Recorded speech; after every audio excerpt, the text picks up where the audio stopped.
And now to the explanation for the recent warm spike and the drought. Marc Lovicott is on the backyard patio now. Marc? Sarah, I've heard a lot of folks say it's summer in Wisconsin. What's the problem? Well, the problem is it's been as far away as possible from a typical Wisconsin summer, and it's a cycle with no real end in sight.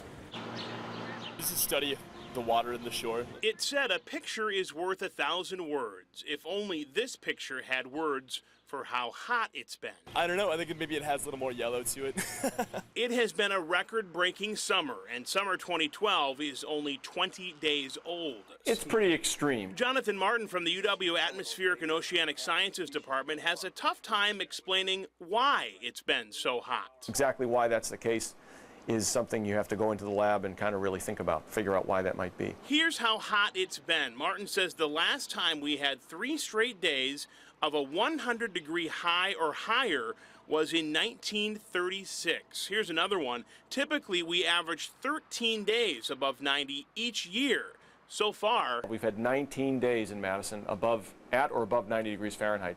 In the record year was 1988 with 35 such days, and at this point in that year we only had 13, so we're way ahead of that pace. Why it's hard to determine why it's been so hot, Martin says the dry weather is easier to explain.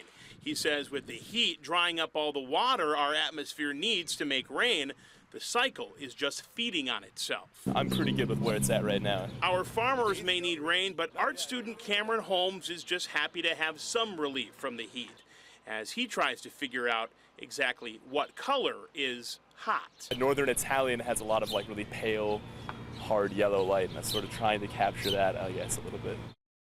There's one way to look at it. Here's some interesting data. The National Weather Service pulled some data from our area over the last 140 years. They found that if you have a winter that is in the top 20 all-time warmest, there's a 60% chance that you'll have a warmer spring, and then a 70% chance that you'll have a warmer summer. If you'll remember, last winter it was the 3rd warmest winter in all-time history, so it's a trend that's definitely holding true, but it's a trend that's anyone's guess as to why it's happening. Yeah, we need it to end, whatever's going on. Marc, thanks a lot.